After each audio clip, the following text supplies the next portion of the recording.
کا آقا علیہ الصلوۃ والسلام نے کہا فاطمہ آنے دو، یہ کوئی اور خادم نہیں ہے، یہ حضرت ملک الموت ہے، نہیں کوئی معبود اللہ کے سوا، اور محمد صلی اللہ علیہ وسلم۔ اعوذ باللہ من الشیطان الرجیم، بسم اللہ الرحمن الرحیم۔ الیوم اکملت لکم دینکم واتممت علیکم نعمتی ورضیت لکم الاسلام دینا۔ صدق اللہ العظیم وبلغنا رسولہ النبی الامین الکریم۔ درود پاک پڑھیے، اللہم صلی علی سیدنا شفیعنا حبیبنا کریمنا نبینا مولانا محمد بارک وسلم۔ صلو علیہ الصلوۃ والسلام علیک یا رسول اللہ صلی اللہ تعالی علیہ وآلہ وسلم۔ ایک شعر ہے اعلی حضرت کا جو میں اپنی تقریروں میں اصول برکت کے لیے پڑھتا ہوں۔ اصول برکت کے لیے پڑھنا یعنی جیسے ہم دکان یا گھر کھولتے ہیں، خریدتے ہیں نیا، تو اس میں جانے سے پہلے کیا کرتے ہیں؟ سب سے پہلے قرآن خوانی کرواتے ہیں اصول برکت کے لیے۔ اصول برکت کے لیے جو ہے قرآن خوانی کرواتے ہیں، تو ایسا ہے اصول برکت۔ اعلیٰ حضرت فرماتے ہیں وہ جو نہ تھے تو کچھ نہ تھا، وہ جو نہ ہو تو کچھ نہ ہو، جان ہے وہ جہان کی، جان ہے تو جہان ہے۔ وہ جو نہ تھے تو کچھ نہ تھا، وہ جو نہ ہو تو کچھ نہ ہو، جان ہے وہ جہان کی، جان ہے تو جہان ہے۔ جیسا کہ دستور ہے، ہم لوگ جو بات شروع کرتے ہیں تو اولاً توحید پر بات ہوتی ہے، پھر رسالت پہ بات ہوتی ہے، پھر خلافت پہ بات ہوتی ہے، اس کے بعد دھیرے دھیرے شہادت تک بات پہنچتی ہے۔ تو حضرات کل مفتی صاحب کا خطاب تھا، انہوں نے بڑے ہی انداز میں بہت سی باتیں سمجھائی اور بڑا ہی پیارا پیارا کلام بھی سنایا۔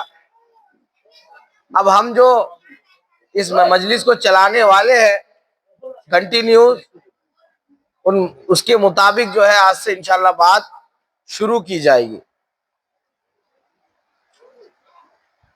دنیا کے اندر بہت ساری چیزیں ہیں، خواہ وہ پیسہ ہو، گھر ہو، مکان ہو، گاڑی ہو، بنگلہ ہو، کوئی بھی چیز ہو، لیکن سب سے زیادہ قیمتی اگر کوئی چیز ہے تو وہ ایمان ہے۔ سب سے زیادہ قیمتی ویلیوبل کوئی چیز ہے تو وہ ایمان ہے۔ اور ایمان کیا ہے؟ ایمان کے بول لا الہ الا اللہ محمد رسول اللہ، نہیں کوئی معبود اللہ کے سوا، اور محمد صلی اللہ علیہ وآلہ وسلم اللہ کے رسول ہے۔ ایک ہے ایمان، ایک ہے ایمان بالغیب۔ دیکھیے ویسے تو یہ محرم کا جو واقعہ کربلا کا پروگرام رہتا ہے، یہ ہم نے بہت جگہ پہ کیا ہے، بمبئی میں گورے گاؤں، میرا روڈ، بہت جگہ پہ الحمدللہ بیان کرنے کی سعادت حاصل ہوئی ہے، یہاں اطراف میں بھی حاصل ہوئی ہے سعادت۔ لیکن اپنے محلے کی جو مجلس ہوتی ہے اس کی خاصیت یہ ہوتی ہے کہ اس میں بولنے کے وقت ہم کو خیال رہتا ہے کہ ہم کو یہاں پہ کیا بولنا ہے، کیا نہیں بولنا ہے، یہاں پہ کیا ضرورت ہے، کیا لوگ سمجھیں گے، کیا نہیں سمجھیں گے، کیونکہ آپ سے ہم جڑے ہوئے ہیں، اس لیے یہاں بولنے میں مزہ بھی آتا ہے۔ لیکن بس یہی ہے کہ جو سننے والے ہیں وہ ذہنوں کو کھول کے سنیں، اور تھوڑا سا بچوں کی چیمی گوئم کم رہے تو اچھا رہے گا۔ باقی جو ہمارے کارکنان ہیں، میرے لیے تو یہی سن لے میرا بس ہے، میں اتنے مچھلی کیا بولتے ہیں پانی کا مچھلی ہوں، یہ میرے کارکنان لوگ ہی سن لے بس میں خوش ہوں بھائی۔ باقی کوئی سنے نہ سنے، عمل کرے نہ کرے، وہ اس کا اللہ کا میٹر ہے، اپنا کام ہے بول دینے کا۔ تو ایمان کے بول ہے لا الہ الا اللہ محمد رسول اللہ، نہیں کوئی معبود اللہ کے سوا، اور محمد صلی اللہ علیہ وسلم اللہ کے رسول ہے۔ اور ایک ہے ایمان، اور ایک ہے ایمان بالغیب۔ ایک ہے ایمان اور ایک ہے ایمان بالغیب، یعنی غیب پہ یقین ہونا، ایمان غیب پہ ہونا، اسباب پہ نہیں، غیب پہ یقین ہونا۔ غیب کیا ہے؟ کہ دوائی ہے، دوائی کھا تو رہے لیکن یقین ہو کہ دوائی سے بندہ ٹھیک نہیں ہوتا، شفا دینے والی ذات اللہ کی ہے. اس کو بھیج دو. دوائی سے بندہ ٹھیک نہیں ہوتا، شفا دینے والی ذات اللہ کی ہے. کھانا ہے، کھانا ہے، اس سے پیٹ نہیں بھرتا، پیٹ بھرنے والی ذات اللہ کی ہے.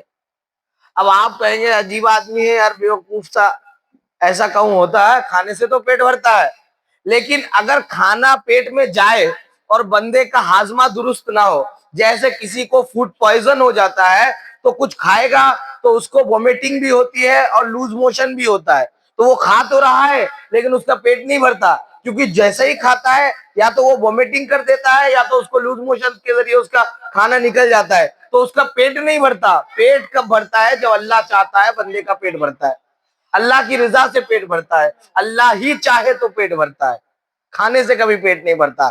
اور جب یہ ایمان بالغیب بندے کا ہو جاتا ہے تب وہ کامل مومن بنتا ہے، کیونکہ جب تک اسباب پہ یقین ہے، جب تک چیزوں پہ یقین رہے گا تب تک اس کا ایمان مکمل نہیں رہے گا. اور چیزیں کیا ہے کہ بھائی کمائے گا تو ہی دنیا میں رہ پائے گا، کمائے گا اتنا پیسہ تو ہی عزت لے پائے گا، کمائے گا تو ہی وہ کر پائے گا. اب کہتے ہیں لوگ، اب بول دیے آدمی جیل میں جائے، جیل میں جانے سے بدنامی ہوتی ہے نا؟ جیل جانا کوئی اچھی بات ہے؟ اچھی بات نہیں ہے، جیل جائے بدنامی ہوگی. لیکن بابا خادم حسین رضوی کتنی بار جیل گئے، کتنی بار جیل گئے، جتنی بار گئے اتنا نام بڑھا ان کا، جتنے بار جیل گئے اتنی عزت ملی، جتنے بار جیل گئے اتنا ان کا پاور بڑھا. کیوں؟ کیونکہ عزت ان کی اسی میں چھپی ہوئی تھی. اللہ پاک چاہے تو ذلت میں عزت چھپا دے، اللہ پاک چاہے تو ذلیل کو عزت کر دے، اللہ پاک چاہے تو عزت دار کو ذلیل کر دے. تو کلی اختیارات کا مالک اللہ ہے. اس پہ یقین آنا ہی ایمان بالغیب ہے، اور ایمان بالغیب پہ یقین نہیں ہے تو بندہ مومن کامل نہیں ہو سکتا. ایک شخص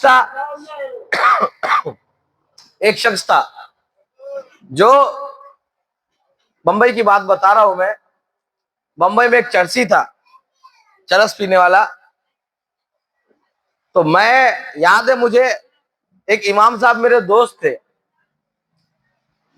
تو وہ امام صاحب سے میری جو دوستی تھی، کیونکہ میرے ہم عمر تھے، میرے سے کچھ سال کے سینئر تھے، پڑھ کے فارغ ہو کے وہ کسی منصب امامت میں فائز تھے، تو آنا جانا چھٹیوں میں ہوتا تھا. تو ایک چرسی آیا، ہم دونوں تھے گھوم رہے تھے، وہ چرسی آیا، آگے کہنے لگا مولانا صاحب کچھ پیسے دے دو نا، کچھ پیسے دے دو. تو بولے کیا کرو گے؟ کہا چرس پینا ہے، چرس. کہا پیسے کا کیا کرے گا؟ کہا چرس پی رہا ہے. تو مولانا صاحب بولے، امام صاحب بولے کہ چرس کا پیسہ نہیں دیتا میں، کھانا کھاتا ہے تو کھلا دوں گا، کھانا کھاتا ہے تو کھلا دوں گا، چرس پینے کا پیسہ نہیں دوں گا. تو وہ بندے کی بات جو ہے نا آج بھی ذہن میں ہے کہ وہ بندے نے بولا بھی کیا تھا اور ڈیمو بھی کر کے دکھایا تھا کہ وہ چرسی بندہ جو تھا اس نے کہا امام صاحب تم چرس کا پیسہ دو نا، کھانے کی ذمہ داری کسی اور کی ہے، کھانے کی ذمہ داری کسی اور کی. کہا ٹھیک ہے چرس کا پیسہ میں دوں گا، تو کھانے کی ذمہ داری کس کی ہے؟ کہا کھانے کی ذمہ داری اللہ کی ہے، کھانے کی ذمہ داری اللہ کی ہے، وہ کھلا دے گا. تو امام صاحب نے کیا کیا بولے چلو آج اس پہ بھی ٹرائی کرتے ہیں، اس کو دیا پیسہ، اور وہ جیسے ہی پیسہ ملا وہ غائب ہونے لگا. تو امام صاحب لے کے مجھے اس کے پیچھے چلنے لگے. جب اس کے پیچھے چلے تو وہ بینڈرا کے آس پاس کے کوئی علاقہ تھا، بینڈرا میں ایک اسٹیشن کے پاس سے ایک جو ہے کیا کہتے ہیں فلائی اوور گیا ہے، وہ فلائی اوور کے نیچے آس پاس کے علاقے کے لوگ شادی وغیرہ منڈپ وغیرہ ڈالتے ہیں. تو وہاں پہ ایک منڈپ ڈالا ہوا تھا شادی کا، اس بار عورتیں بیٹھی ہوئی تھی، اس بار مرد کا کھانے کا سسٹم چل رہا تھا. تو مرد کے کھانوں کے جہاں پہ سسٹم ہے وہاں پہ کھانا رکھا ہوا تھا، وہاں سے لوگ عورتوں کی طرف لے جا کے دے رہے تھے. تو ایک بندہ ٹرے میں بریانی بھر کے لے کے جا رہا تھا، اور جیسی وہ لے کے نکلنے لگا کسی چیز سے ٹکرایا وہ، اور بریانی پوری گر گئی. تو جو پلیٹ میں بچی تھی اس نے وہ بھی پھینک دیا اور ٹرے لے کے اندر چلا گیا. یہ کیا کیا؟ کیونکہ بریانی زیادہ تھی تو پہاڑ نما بن گیا. تو یہ کیا کیا؟ بیٹھا اور اوپر کا خوب کھایا، کھانے کے بعد اٹھ گیا. اٹھا تو دیکھ لیا امام صاحب کو، دیکھ کے مسکرانے لگا. تو امام صاحب بولے یہ ہے ذمہ داری, اللہ تو کہہ رہا تھا کہ کھلانے کی ذمہ داری کسی اور کی. بولے کہ میرا رب اتنا کریم ہے, کھلاتا تو روز پلیٹ میں ہی ہے, آج کل میری تھوڑی انون چل رہی ہے, آج کل میری تھوڑی انون چل رہی ہے اس لیے نیچے کھلا دیا, لیکن کھلاتا ضرور ہے. میرا رب اتنا کریم ہے کہ کھلاتا ضرور ہے. اس سے کتنی بھی بغاوت کر لو, اس کی کتنی بھی نافرمانی کر لو, کچھ بھی کر لو, لیکن وہ بھوکا نہیں سلاتا, وہ کھلاتا ضرور ہے. تو یہ میرے رب کی کریمی ہے. تو جب تک بندہ اللہ کی ذات پہ یقین نہیں لائے گا, جب تک بندہ اللہ کا نہ ہو جائے گا, وہ کچھ نہ کر سکے گا اور اس کا ایمان کامل نہ ہوگا. میرے عزیز بھائیوں, اللہ پاک نے اپنے فضل و کرم سے ہر امت میں, ہر دور میں ایک نبی بھیجا. کس لیے بھیجا؟ ہماری اور آپ کی رہنمائی کے لیے بھیجا, تاکہ نبی امت میں چل پھر کر بھلائی کا حکم کرے اور برائی سے لوگوں کو روکے, امت میں چل کے دین کی محنتیں کرے. حضرت آدم آئے, حضرت موسیٰ آئے, حضرت صالح آئے, حضرت ادریس آئے, حضرت ایوب آئے, حضرت ابراہیم آئے, حضرت اسماعیل آئے, حضرت اسحاق آئے, حضرت ہارون آئے, حضرت ہود آئے, حضرت صالح آئے. جتنے نبی آئے سب خیر کے کام کے لیے آئے, یعنی دین کو جو ہے پھیلانے کے لیے آئے. اور یہ آئے نہیں, اللہ پاک نے بھیجا تاکہ ہم اور آپ جہنم سے میں جانے سے رک جائے. اللہ اتنا کریم ہے کہ اپنے بندوں کو جہنم سے روکنے کے لیے بھی ٹیچر بھیجتا ہے, اور بندہ اس پہ عمل کرے اس کے لیے اس کو فضیلت بھی دیتا ہے. اللہ کا حکم ہے نماز پڑھو, پڑھنا ہوگا, اس میں کوئی اللہ کی مرضی ہے تمہارے, اللہ پاک نے یہ حکم لاگو کر دیا, لیکن اس کی کریمی ہے کہ نماز پڑھنے پر ہمیں ثواب بھی دے رہا ہے, جنت کا وعدہ بھی کیا ہے. روزہ رکھنے کا حکم دیا, ساتھ میں ہمیں ثواب بھی دے رہا ہے, روزے کی برکت بھی دے رہا ہے, روزے کے ذریعے صحت بھی دے رہا ہے, روزے کے ذریعے ہمارے باڈی کے ڈیڈ سیلز کو ختم بھی فرما رہا ہے. یہ تو اللہ کی کریمی ہے. تو اللہ پاک نے ہمارے نبی صلی اللہ علیہ وآلہ وسلم کو اس دنیا میں بھیجا. کیوں بھیجا؟ تاکہ اللہ کے نبی اللہ پاک کا حکم پیغام ہم تک لے کے آئے, پہنچائے, ہم سبوں کو سچا بنائے, جنت میں لے جانے کے اسباب ہمارے پیدا ہو. میرے عزیز بھائیوں, اللہ کے نبی علیہ الصلوۃ والسلام نے زندگی بھر دین کی ایسی خدمت کی کہ کسی نے آج تک دین کا وہ حق ادا نہ کیا جیسا حق میرے آقا کریم صلی اللہ علیہ وآلہ وسلم نے ادا کیا. میرے آقا علیہ الصلوۃ والسلام ہر وقت اسی فکر میں رہتے تھے کہ میری امت کا کیا ہوگا, میری امت کا کیا ہوگا. اللہ کے نبی علیہ الصلوۃ والسلام نے جو ہے دین کی دعوت چلائی, ایسی دعوت چلائی کہ میرے عزیز بھائیوں, اپنے رشتہ داروں کو چھوڑنا پڑا, اپنے رشتہ دار مخالف ہو گئے, گھر والے مخالف ہو گئے, کتنے لوگ اپنے قبیلے والے مخالف ہو گئے, سب کچھ برداشت کیا, لیکن اللہ کے حکم کو نہ چھوڑا, پیغام حق کو لوگوں تک پہنچانے سے پیچھے نہ ہٹے. اور یہ میرے عزیز بھائیوں, آپ سوچئے تو صحیح, ایک دن بھوکا رہنا کتنا مشکل ہے. روزہ رہتا ہے آدمی, ٹٹا جاتا ہے دن بھر میں, شام تک حالت خراب ہو جاتا ہے. اللہ کے نبی علیہ الصلوۃ والسلام فرشتے جن کے خادم ہیں, اللہ کے نبی علیہ الصلوۃ والسلام نے پیٹ میں پتھر باندھے, طائف میں آپ کے اوپر پتھر برسائے گئے, اس طرح برسائے گئے کہ آپ کی جوتی مبارک جو ہے لہو لہان ہو گئی. جوتی مبارک, نالین شریف آپ کے لہو لہان ہو گئے. افسوس کا مقام ہے میرے عزیز بھائیوں, سوچئے کہ جس نبی نے ہمارے لیے اتنی تکالیفیں اٹھائی, آج اس نبی کے نواسے کی, اس نبی کے نام کی محفل میں بھی آنا ہمیں گوارا نہیں. افسوس, صد افسوس, ہائے افسوس کا کیا ہی کرنا. میرے عزیز بھائیوں, بات کو میں طول نہیں دوں گا, جو بات ہم نے کرنی ہے وہ ہم نے کرنی ہے. سننے کے لیے کوئی ہو یا خالی کرسیاں ہو, اس سے کوئی فرق نہیں پڑتا. یہ پولیٹکس والے جو ہوتے ہیں نا, ان کے جلسے دیکھ کے کانفیڈنس آ جاتا ہے کہ کوئی نہیں, خالی کرسی ہو تو بھی بیان کرو. کیوں؟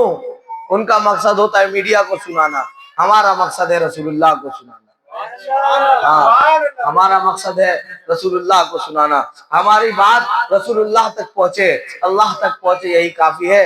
اللہ پاک کہ پیارے نبی نے میرے عزیز بھائیوں دین کا حق ادا کیا، اور جب قرآن کی یہ آیت اتری الیوم اکملت لکم دینکم واتممت علیکم نعمتی ورضیت لکم الاسلام دینا، تو میرے عزیز بھائیوں اللہ کے نبی نے جو آخری حج کیا حجۃ الوداع میں، بار بار آپ یہ اشارہ کرتے رہے، یہ کہتے رہے کہ یہ حج جو ہے میرا آخری حج ہے تمہارے ساتھ، شاید اس کے بعد میں تمہارے ساتھ حج نہ کر سکوں۔ تو میرے عزیز بھائیوں حج کے بعد میرے آقا علیہ الصلوۃ والسلام ایک مرتبہ جب یہ آیت نازل ہوئی تو آپ نے ایک خطبہ دیا اور عرض کیا اور فرمایا کہ لوگوں، کیا میں نے تم تک یہ دین مکمل نہیں پہنچا دیا؟ کیا میں نے تم تک اللہ کا دین مکمل نہیں پہنچا دیا؟ جیسا حکم تھا ویسا نہیں پہنچا دیا؟ تو صحابہ اکرام علیہم رضوان نے قسم کھائی کہ یا رسول اللہ، ہاں آپ نے دین کو پہنچایا ہی نہیں بلکہ دین کا حق ادا کر دیا، اللہ کا دین آپ نے ہم سے کچھ نہیں چھپایا، جو اللہ کا حکم لانا تھا، جو حکم آئے سارے حکم کو آپ نے اپنی ذمہ داری کے مطابق ہم تک پہنچایا۔ اور میرے عزیز بھائیوں اللہ کے نبی نے فرمایا کہ یہ دین میں نے تم تک پہنچایا، حاضرین کو چاہیے کہ غائبین تک پہنچا دے، یعنی یہ دین جو میں نے تم تک پہنچایا یہ تم دوسروں تک پہنچا دینا۔ میرے عزیز بھائیوں آج جو ہم ایک حدیث یا قرآن کی ایک آیت بھی پڑھتے ہیں تو اس کے پیچھے مستند روایت ہوتی ہے کہ ہم نے فلانا سے سنا، فلانا نے فلانا سے سنا، انہوں نے ان سے سنا، اور انہوں نے ان سے سنا، اور انہوں نے ان سے سنا، اس طرح سنتے سنتے سنتے سند جا کے رسول اللہ تک پہنچے گی۔ اور دین بھی اسی طرح پہنچا، نبی پاک علیہ السلام نے صحابہ تک پہنچایا، صحابہ نے تابعین تک پہنچایا، تابعین نے تبع تابعین تک پہنچایا، اور انہوں نے اولیاء کاملین ائمہ مجتہدین تک پہنچایا، انہوں نے اولیاء کاملین تک پہنچایا، انہوں نے علماء کرام کے سینوں تک پہنچایا، اور علماء نے ہم طلباء کے سینوں تک پہنچایا، اور ہم جو ہے ہماری نسلوں تک پہنچائیں گے، وہ نسلیں آگے پہنچائیں گی، اور اسی طرح دین کی خدمت ہوتی رہے گی، دین پھیلتا رہے گا۔ لیکن دین پھیلنا الگ ہے، یہ تو اللہ پاک نے خود اس دین کو پھیلانے کے لیے جس نبی کو بھیجا، اللہ پاک کے نزدیک یہ دین کتنا محبوب ہے، اور نبی کتنے محبوب ہے کہ اتنے محبوب ہے کہ اگر نبی کہہ دے، نبی کی اللہ پاک اگر چاہ لے، نبی پاک اگر اپنی پرچھائی، نبی پاک کی جو پرچھائی ہوتی ہے اگر وہ زمین پہ ہوتی تو اللہ پاک کو یہ گوارا نہیں کہ میرے محبوب کی پرچھائی زمین پہ پڑے، پرچھائی نہیں، سایہ نہیں۔ اللہ پاک کے نزدیک حضور کی کیا فضیلت ہے، کیا فضیلت ہے، تو جس نبی کی یہ اہمیت ہو اس نبی نے پتھر کھائے، اللہ پاک نے قوم کو ہلاک نہیں کیا، اللہ پاک نے مکے کے پہاڑوں کو نہیں ملائے، کیونکہ دین کو عروج دینا تھا۔ نبی پاک علیہ السلام نے شکایت نہیں کی اللہ پاک سے، کیونکہ دین محبوب تھا۔ مجھے بتاؤ یہ دین کا کس نے کتنا حق ادا کیا، کس دین کا کس نے کتنا حق ادا کیا؟ امام حسین نے تو حق ادا کر دیا، ہم نے کیا کیا؟ ہم نے اپنے گھر میں دین لاگو کیا؟ نہیں کیا۔ ہم نے اپنے بچوں کو دین سکھایا؟ نہیں سکھایا۔ ہم نے آپ کو دین پہ لائے کے ہم کھڑا کیا؟ نہیں کیا۔ دین کیا ہے؟ بعض لوگ سوچتے ہیں کہ نماز پڑھ لیا، روزہ رکھ لیا، یہی دین ہے۔ اول تو دین سیکھنا دین ہے، پہلے دین کا علوم سیکھنا دین ہے، پہلے دین کو سیکھنا ضروری ہے۔ بنا سیکھے کوئی ڈاکٹر جائے گا قینچی وچی لے کے آپریشن کرنے تو خود تو مرے گا ہی، اور ساتھ میں پیشنٹ کو بھی مار دے گا۔ تو وہی حال ہمارے لوگوں کا ہے کہ ہم اگر ایک تو ہم نماز پڑھتے نہیں، لیکن اگر پڑھنے لگ جائے تو ہم سمجھتے ہیں کہ ہم ہی دیندار ہیں، یا کوئی نمازی ہو یا روزہ رکھنے والا ہو تو ہم سمجھتے ہیں یہی دیندار ہے، کوئی ٹوپی داڑھی والا ہو سمجھتے ہیں صرف یہی دیندار ہے، اور اگر کوئی اس حالت میں کوئی مسئلہ بتا دے تو بس وہی ختم، وہیں پہ ختم۔ ارے مسئلہ عالم بتائے گا، خالی داڑھی ٹوپی رکھ لینے سے کوئی عالم نہیں ہوتا، خالی داڑھی ٹوپی پگڑی لگا لینے سے کوئی محدث مفکر نہیں بن جاتا۔ تو خیر بہرحال میرے عزیز بھائیوں اللہ کے نبی علیہ السلام نے جب یہ کہا، اور اللہ کے نبی نے کیا کہا کہ لوگوں ایک شخص کو اللہ پاک نے وہ اختیار دیا ہے کہ وہ چاہے تو دنیا میں رہے اور چاہے تو رفیق حقیقی کے طرف روانہ ہو جائے۔ اللہ رب العزت کی طرف روانہ ہو جائے۔ جب اللہ کے نبی علیہ الصلوۃ والسلام نے یہ کہا، حضرت ابو بکر صدیق خوب زور زور رونے لگے، اور حضرت عمر فاروق اعظم رضی اللہ تعالیٰ عنہ نے کہا کہ یہ کیا بات ہے، حضور نے تو اتنی پیاری بات کہی کہ اللہ پاک نے ایک شخص کو یہ اختیار دیا ہے، وہ چاہے تو جو ہے دنیا میں رہے، چاہے تو رفیق حقیقی کی طرف جو ہے رحلت فرما لے، تو اس میں رونے کی کیا بات ہے۔ لیکن حضرت ابو بکر صدیق نے کہا کہ اے عمر تم بات سمجھ نہ سکے، یہ بتاؤ کہ وہ کون ہو سکتا ہے جس کو اللہ پاک نے موت اور زندگی کا اختیار دیا ہو، وہ اللہ کے نبی ہی ہو سکتے ہیں۔ عمر ان قریب نبی ہمارے بیچ نہیں رہیں گے۔ ان قریب میرے عزیز بھائیوں جب یہ بات ہوئی حضرت ابو بکر صدیق رونے لگے، اور میرے عزیز بھائیوں اس کے کچھ وقت کے بعد اللہ کے نبی علیہ الصلوۃ والسلام جو ہے بیمار ہو گئے، مرض میں مبتلا ہو گئے، مرض موت۔ میں بہت شارٹ میں لپٹانے کی کوشش کر رہا ہوں کیونکہ ہم لوگوں کا پروگرام جو ہے ایک دن لیٹ شروع ہوا ہے، اور اب یہاں سے اب میں توحید پہ ایک دن بات کروں گا، رسالت پہ ایک دن بات کروں گا، تو پھر وقت بہت کم پڑ جائے گا۔ ایک دم شارٹ میں کوشش کر رہا ہوں بتانے کی۔ اور ہم لوگوں کا محلے کا یہ خاصیت ہے کہ جب تک مجھے تو لگتا ہے کہ جب تک میں زندہ رہوں گا میری ذمہ داری رہے گی تقریر بھی کرنا، اسٹیج بھی سجانا، مجلس بھی لگانا، لوگوں کو بھی بلانا۔ مجھے لگتا ہے کہ جب تک میں زندہ رہوں گا، اللہ کرے اس کام کے لیے اللہ پاک مجھے زندگی بھر قبول کرے، اللہ کرے کہ زندگی بھر یہ کام لے، تاکہ کم سے کم کچھ کروں نہ کروں مرنے کے بعد یہ تو کہہ سکیں گے کہ یا رسول اللہ زندگی بھر آپ کے نام کی مجلس سجاتے رہے، زندگی بھر آپ کا ذکر کرتے رہے۔ باقی کیا ہے کہ لوگ کچھ بھی کہے اور کہے کہ کیا کہتے ہیں، الزام لگانے والوں کے منہ پہ پٹی نہیں مار سکتے، وہ ان کی مرضی ہے۔ خیر بہرحال حضور پاک علیہ الصلوۃ والسلام بھی بیمار ہو گئے، اور بیمار ہو گئے تو بخار کا یہ عالم تھا۔ میں تو ان لوگوں سے پھر بعد میں پوچھوں گا بھی کہ میں نے کیا کہا تھا بیان میں نے کیا کہا تھا، آگے چل کے ان کو تیار بھی ہونا ہے۔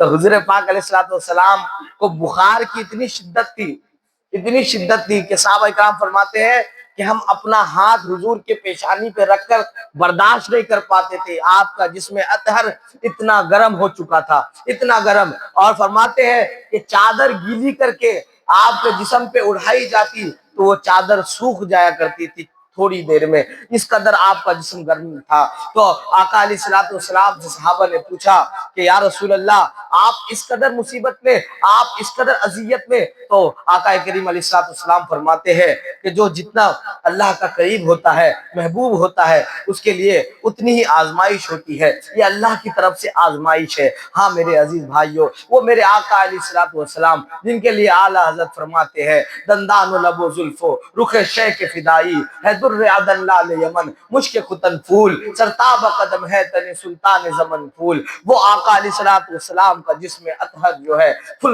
ہے بخار کی تپش سے ایک دم تپ رہا ہے، اور یہ عالم ہے۔ اما عائشہ کے حجرے میں حضور موجود ہے، حضور فرماتے ہیں اذکرکم اللہ فی اہل بیتی، اذکرکم اللہ فی اہل بیتی، اے لوگو میرے جانے کے بعد میرے اہل بیت کے لیے تم اللہ سے ڈرنا، میرے اہل بیت کے بارے میں اللہ سے خوف کھانا، کیونکہ تمہارے اوپر آزمائش آئے گی، اہل بیت کے معاملے میں آزمائش آئے گی، اہل بیت کو بھلا مت دینا۔ اللہ کے نبی علیہ الصلوۃ والسلام سے پوچھا گیا یا رسول اللہ صلی اللہ علیہ وآلہ وسلم آپ کے جسم کو غسل کون دے گا؟ تو فرمایا میرے گھر والے، یعنی میری اہل بیت والے۔ کہا یا رسول اللہ آپ تو کفن کون دے گا؟ کہا میرے اہل بیت، میرے گھر والے۔ کہا جنازہ کون پڑھائے گا؟ جب جنازے کی بات آئی تو اللہ کے رسول علیہ الصلوۃ والسلام کے سامنے جب یہ سوال ہوا تو جتنے صحابہ تھے سب پہ جو ہے سختی طاری ہو گئی، اور جو ہے سب کے سب رونے لگے۔ آج مدینے میں الگ ہی ماحول ہے کہ حضور اکرم صلی اللہ علیہ وآلہ وسلم اپنے آخری خطبے کے لیے تیار ہے۔ حضور پاک علیہ الصلوۃ والسلام نے کہا کہ مجھے باہر لے چلو، لوگوں کو جمع کرو، میں خطبہ دینا چاہتا ہوں۔ جب حضور پاک علیہ الصلوۃ والسلام کو باہر لایا گیا تو حضور پاک علیہ الصلوۃ والسلام اٹھ نہ پا رہے تھے۔ مولا علی اور ایک دوسرے صحابی کا سہارا لے کر آپ خطبہ دے رہے تھے، اور خطبے کے دوران آپ نے اہل بیت کا ذکر کیا کہ میرے اہل بیت کو نہ بھلا دینا، میرے اہل بیت کا خیال کرنا۔ میرے عزیز بھائیوں، حضرت حضرت ابو بکر صدیق بھی وہاں موجود تھے, حضرت عمر فاروق بھی وہاں موجود تھے, حضرت عثمان غنی بھی وہاں موجود تھے, اور مولا علی خود موجود تھے. میرے آقا کی طبیعت اتنی غالباً 15-16 دن آپ بخار کی تپش میں رہے, اور اس وقت ان دنوں آپ نماز نہیں پڑھانے جا پا رہے تھے, تو آپ نے اشارتاً حضرت ابو بکر صدیق کو امامت کے منصب پہ فائز کیا. حضرت ابو بکر صدیق سے کہا کہ آپ نماز پڑھائیے. جو لوگ آج کہتے ہیں کہ حضرت ابو بکر صدیق رضی اللہ تعالیٰ حضور کے بعد یہ درجہ نہیں رکھتے کہ وہ خلیفہ بنائے جائے, ان کے منہ میں یہ زندہ تماچا ہے کہ جب حضور بحیات ہے تو مصلی امامت پہ حضرت ابو بکر صدیق کو کھڑا کر رہے ہیں. اور یہی نہیں کہ کتنے بار ایسا ہوا ہے کہ حضرت ابو بکر صدیق نماز پڑھا رہے ہوتے ہیں اور حضور تشریف لاتے ہیں اور حضرت ابو بکر پیچھے آنے لگتے ہیں, تو حضور فرماتے ہیں, حضور ابو بکر کو آگے کرتے ہیں کہ ابو بکر تم ہی نماز پڑھاؤ. حضور نے ابو بکر کی امامت پہ نماز پڑھی ہے. اب مجھے بتاؤ, حضور نے جس کی امامت پہ نماز پڑھ لی ہو, یا حضور نے جس کی امامت کو قبول کیا ہو, خود موجود رہتے ہوئے بھی جس کو نماز پڑھانے دینا مناسب سمجھا ہو, اس سے افضل اور کون ہو سکتا ہے؟ تو وہی بات جو اہل سنت کا موقف ہے, افضل البشر بعد از انبیاء بالتحقیق ابو بکر صدیق, ابو بکر صدیق, ابو بکر صدیق. اور ابو بکر صدیق کا لقب صدیق ہے کیونکہ وہ سچے ہیں, اور بکر ہے کیونکہ وہ پہلے. مصطفیٰ کا ہم سفر ابو بکر, ابو بکر, گلی نگر نگر, ابو بکر, ابو بکر, آیا جس نے اپنا گھر, ابو بکر, ابو بکر, لگے گا نعرہ فرش پر, ابو بکر, ابو بکر, جن کے عرش پر, ابو بکر, ابو بکر. یقیناً حضرت ابو بکر صدیق کا بڑا مقام ہے.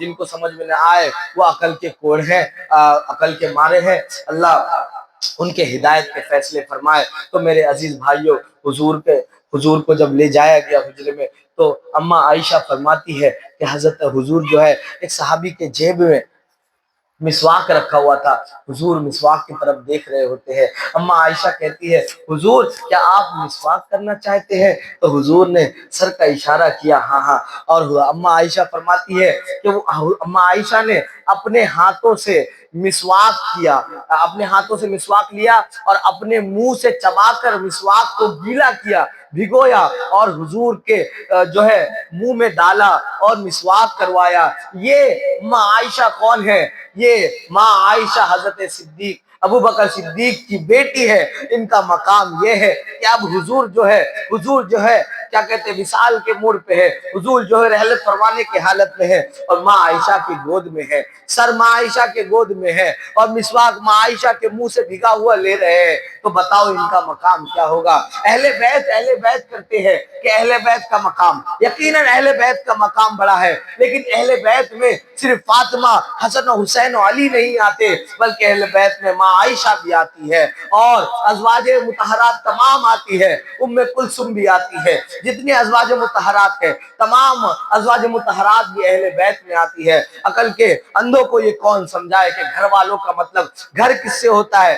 گھر والوں میں سب سے اہم تو بیوی ہوتی ہے, بیوی. اور حضور کی جتنی بیویاں ہیں سب ہماری مائیں ہیں, وہ بھی اہل بیت میں ہیں. تو جتنا مقام اہل بیت کا بیان کیا گیا ہے, ان میں بیویوں کا بھی حصہ ہے, امہات المؤمنین کا بھی حصہ ہے. تو میرے عزیز بھائیوں, حضور پاک علیہ الصلوۃ والسلام نے حضرت فاطمہ الزہرا کے کان میں کچھ جملے کہے, حضرت فاطمہ الزہرا رونے لگی. پھر حضور نے حضرت فاطمہ الزہرا کو دیکھا اور ان کے کان میں پھر کچھ جملے کہے, حضرت فاطمہ الزہرا مسکرانے لگی. امی عائشہ نے پوچھا, فاطمہ اچانک سے رونے لگی, اچانک سے ہنسنے لگی, بتا حضور نے کیا کہا؟ حضرت فاطمہ کہتی ہے کہ یہ راز ہے, یہ میں نہیں بتاؤں گی, بابا کا راز میں ابھی نہیں بتاؤں گی. پھر ایک وقت آیا, دنیا انسانیت نے دیکھا کہ خالق کائنات کا محبوب کائنات حضور پاک صلی اللہ علیہ وآلہ وسلم, کہ اگر وہ ان کے قدموں کی برکت یہ ہے کہ ان کے قدم پڑ جائے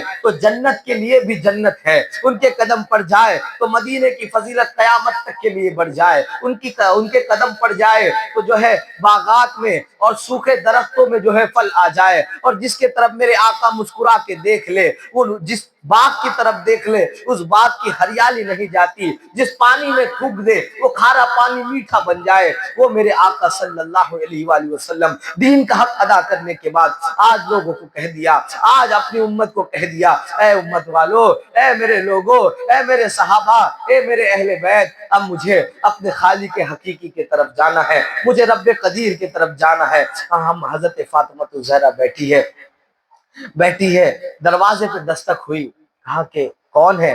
کہا بابا کا خادم ہوں۔ کہا کیا بات ہے؟ کہا بابا سے کچھ باتیں کرنی ہے، حضور صلی اللہ علیہ وسلم سے کچھ باتیں کرنی ہے۔ حضرت فاطمہ کہتی ہے کہ ابھی بابا کی طبیعت ٹھیک نہیں ہے، ابھی مت آئیے۔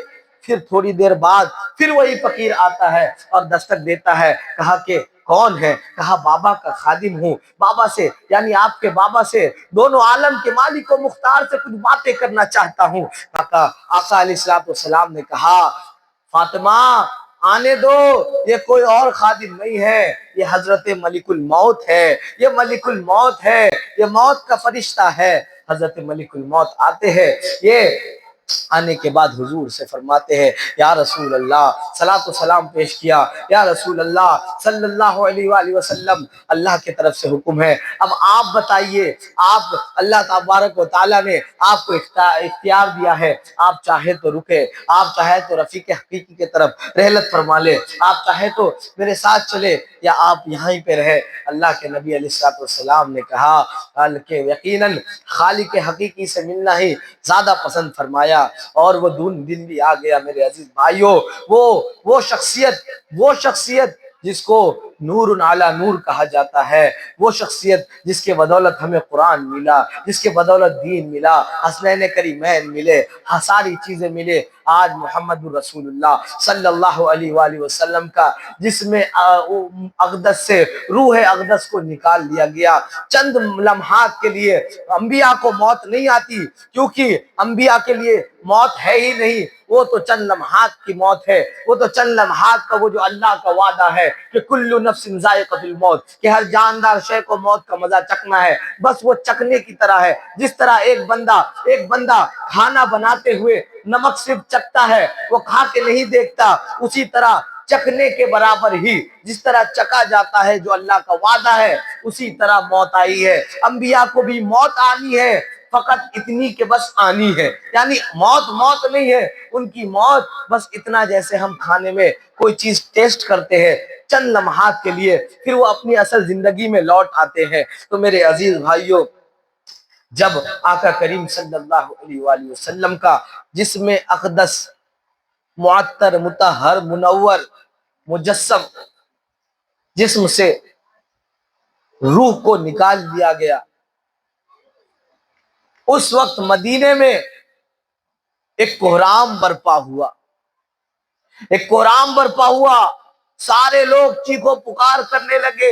حضرت فاطمہ بیٹھی رو رہی ہے، حضرت حسنین و کریمین بھی ہے، حسن و حسین بھی بیٹھے ہیں۔ آج فاطمہ جو ہے کیا کہتے ہیں یتیم ہو گئی، آج فاطمہ یتیم ہو گئی، آج حسنین کریمین کے سر سے نانا کا سایہ اٹھ گیا۔ مدینے والے کہتے ہیں کہ آج ہمارا حامی و ناصر چلا گیا، آج ہمارے آقا صلی اللہ علیہ وآلہ وسلم کا سایہ ہمارے سر سے اٹھ گیا۔ میرے عزیز بھائیوں، سوچو تو ذرا صحیح کہ جس نبی پاک علیہ السلام نے مدینہ کیا پورے عرب کو ایک خدا کی عبادت پہ لا کے کھڑا کر دیا، آج میرے آقا صلی اللہ علیہ وسلم مالک حقیقی کی طرف رحلت فرما گئے۔ اب میرے عزیز بھائیوں، حضرت عمر جلال والے ہیں، جب لوگوں رونا اور شور مچانا شروع کیا، حضرت عمر نے تلوار نکالی اور کہا کہ اگر کسی نے کہہ دیا کہ محمد رسول اللہ اس دنیا میں نہیں رہے یا محمد رسول اللہ کا انتقال ہو گیا تو اس کی گردن میں اڑا دوں گا۔ وہ ان کا انتقال نہیں ہوا ہے، وہ کہیں گئے ہیں، جس طرح موسیٰ علیہ السلام 40 دن کے لیے گئے تھے وہ واپس آئیں گے۔ حضرت ابوبکر صدیق نے دیکھا کہ حضرت عمر کا مزاج صحیح نہیں ہے، لیکن جو نئے قبائل تھے جنہوں نے نیا اسلام قبول کیا تھا، تو اسلام کے عروج کی وجہ سے انہوں نے دیکھا کہ محمد الرسول اللہ کا انتقال ہو گیا، محمد الرسول اللہ انتقال ہو گئے، یعنی اللہ کے رسول کا انتقال ہو گیا، تو یہ کیا رسول نہیں تھے کہ انتقال ہو گیا؟ جب یہ سچویشن آئی کہ وہ لوگ مرتد ہونے لگے تو حضرت ابوبکر صدیق نے لوگوں کو جمع کیا، حضرت عمر سے کہا، حضرت عمر کسی کی بات سننے کو تیار نہ تھے، سارے صحابہ جمع ہوئے. حضرت ابوبکر صدیق ممبر پہ کھڑے ہوئے, کہا محمد وما محمد الا رسول قد خلت من قبله الرسل افإن مات أو قتل انقلبتم على أعقابكم ومن ينقلب على سيجزي الله الشاكرين. میرے عزیز بھائیو, حضرت ابوبکر صدیق رضی اللہ تعالیٰ نے فرمایا کہ اے لوگو, تم نے کیا محمد رسول اللہ صلی اللہ علیہ وسلم کی عبادت کی تھی؟ اگر ان کی عبادت کی تھی تو سن لو, محمد رسول اللہ کا انتقال ہو گیا ہے. ایک میں مفہوماً بتا رہا ہوں کہ بہت سے نبی آئے بھی اور گئے بھی, محمد رسول اللہ صلی اللہ علیہ وسلم آخری نبی ہے. وہ آئے, اب ان کو جو ہے چند لمحات کے لیے موت آئی, ان پہ موت برپا ہوئی, لیکن اگر تم خدا کی عبادت کرتے ہو تو خدا آج بھی ہے, قیامت خدا ہمیشہ ہمیشہ رہے گا, وہ حی قیوم ہے, اس کی عبادت پہ آ جاؤ. جب لوگوں نے یہ خطبہ سنا تو لوگوں نے اپنے آپ کو سنبھالا اور حضور پاک علیہ الصلوۃ والسلام کے جو ہے حضور پاک علیہ الصلوۃ والسلام کے انتقال کو ایکسیپٹ کیا. اور حضرت ابوبکر صدیق رضی اللہ تعالیٰ عنہ سے پوچھا گیا, لوگوں نے مشورہ کیا کہ حضور کے جسم اطہر کو کہاں تدفین کیا جائے, کہاں دفنایا جائے. بعض نے کہا کہ مسجد اقصی, بعض نے کہا کہ حضرت ابراہیم کے مزار اقدس کے پاس, لیکن حضرت ابوبکر صدیق فرماتے ہیں کہ نبی کی مزار وہی بنتی ہے جہاں نبی کا انتقال ہو. لہٰذا حضرت ابوبکر صدیق کے بعد پہ لوگ متفق ہوئے اور حضور علیہ الصلوۃ والسلام کو غسل دینے کی باری آئی. تو میرے عزیز بھائیوں, مورخین لکھتے ہیں کہ جو بھی حضور کو غسل دینے جاتا اس کے آنکھ پہ پٹی باندھ دی جاتی تھی, کیونکہ حضور فرماتے ہیں کہ کوئی میرے جسم اطہر کو بنا پردے کے, بنا لباس کے دیکھ نہیں سکتا, آنکھیں اندھی ہو جائے گی. اتنے نورانی جسم تھا میرے آقا صلی اللہ علیہ وآلہ وسلم کا. حضور کو غسل دیا گیا. اب حضور کی نماز جنازہ جس طرح عام جنازہ ہوتا ہے اس طرح نہیں پڑھایا گیا. پہلے حضور نے فرمایا تھا پہلے جبرائیل امین آئیں گے, صلاۃ و سلام پڑھ کے جائیں گے, پھر اس طرح, کیونکہ وہ حجرہ مبارک چھوٹا سا تھا تو جوک در جوک لوگ آتے, جنازہ پڑھتے, یعنی آپ پر درود و سلام پڑھتے اور چلے جاتے. پھر آپ کی تدفین وہیں ہوئی. ادھر آپ کی تدفین کی تیاری چل رہی تھی اور ادھر کچھ مدینے کے کچھ انصار صحابہ بیٹھ کر میٹنگ کر رہے تھے کہ اب اگلا خلیفہ کس کو بنایا جائے. انہوں نے مدینے کے ایک سردار کو منتخب کیا.